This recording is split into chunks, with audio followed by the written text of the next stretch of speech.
Ils étaient des milliers à se rendre ce lundi 3 octobre au matin dans les différents centres d'examen du pays pour affronter les épreuves du BTS session 2011. Ici, au collège William Ponty de Yopougon à Abidjan, les candidats, à l'instar de ceux du reste de la Côte d'Ivoire, ont été soumis dès les premières heures de la matinée à l'épreuve de la technique d'expression française qui a visiblement posé peu de difficultés, comme le relèvent ici ces quelques étudiants à qui nous avons tendu notre micro. Moi, c'est mademoiselle Diaby Fonta. Ok, Diaby Fonta. Oui. Depuis le matin, quelles épreuves vous avez eu à composer aujourd'hui? On a fait l'épreuve de français. L'épreuve de français, c'était pas trop difficile? Non, c'était abordable. Vous êtes sentie prête pour cette composition-là? Oui, oui, ça peut aller. Sidi Harouna, Vous êtes étudiant en quoi? en ressources humaines et communication. Alors, les épreuves depuis ce matin, ça va, c'est abordable? Oui, ça va, ça se passe très bien. Ce matin, c'était comment on appelle ça, la composition des techniques d'expression. Eh bien, ça s'est bien passé. Une relative assurance qui est loin de prévaloir pour l'autre épreuve de la journée, celle de l'anglais, à laquelle les candidats semblent être peu préparés. Et le soir, c'est quoi? Anglais.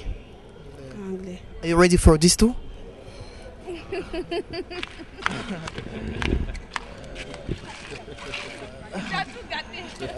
Mais les épreuves d'anglais, on n'est pas fort en anglais. Le soir, vous allez flasher?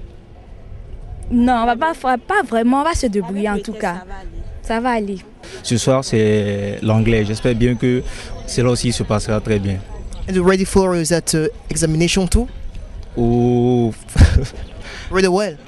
so I don't speak, my English is small, donc je ne peux pas trop parler l'anglais. Je ne peux pas vous répondre en anglais. Ok, pas de souci. Doit-on y retrouver les raisons du nombre élevé de candidats absents pour cette première journée d'examen? En effet, si les responsables de ce centre confirment le climat serein dans lequel ont débuté les épreuves, le remarquable absentéisme constaté reste la fausse note de cette journée, car comme le révèle ici M. Doumbia Abdoulaye, vice-président du centre, sur les 451 candidats inscrits au collège William Ponty, quelques 50 d'entre eux ont manqué à l'appel ce lundi. Je suis le président du jury du centre William Ponty 2. Et vous avez donc à ma droite, bien sûr, le vice-président de William Ponty 2. Voilà, nous sommes les deux responsables donc, de ce centre ici. Alors, comment est-ce que se déroulent les épreuves au niveau de votre centre? C'est la première journée ce matin, donc tout se passe relativement dans le calme. Le seul élément désagréable qu'on a eu, c'était donc l'arrivée un peu en retard des étudiants ce matin. On a pris soin donc de faire le tour des salles et de leur donner l'information comme quoi désormais celui qui vient donc en retard ne sera pas autorisé à avoir accès à la table, enfin à la salle. On pense que cette information, on attend cet après-midi pour voir donc l'impact de cette information. Voilà. Et les absences, est-ce que vous en avez constaté assez? Oui. Les absences, je pense qu'il y en a pas mal. J'ai fait un peu le compte rapidement. J'ai trouvé 51 absences. Hein. Bon, là, je n'ai pas la... Nous avons en gros 30 candidats par salle, multiplié par 15, vous faites le nombre. Ça fait en gros 450 candidats à peu près.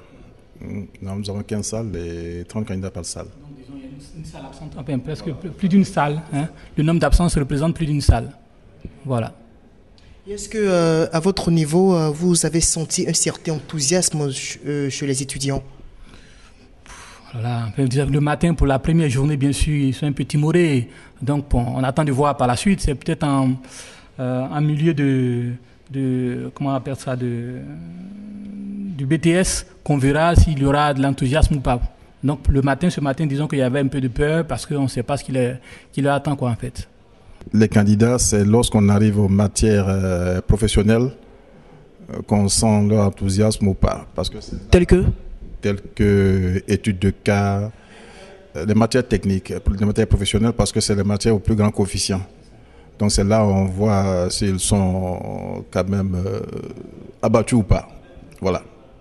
Le BTS 2011, tout comme les autres examens, est enfin lancé, mais les autorités gouvernementales qui ont in extremis réussi à sauver cette année académique malgré la longue crise post-électorale devraient assurément trouver des voies exceptionnelles de rattrapage pour ces candidats absents lors de ces différents examens qui ont peut-être été éloignés pour certains, en tout cas de leur zone de composition, à cause de cette même crise sociopolitique.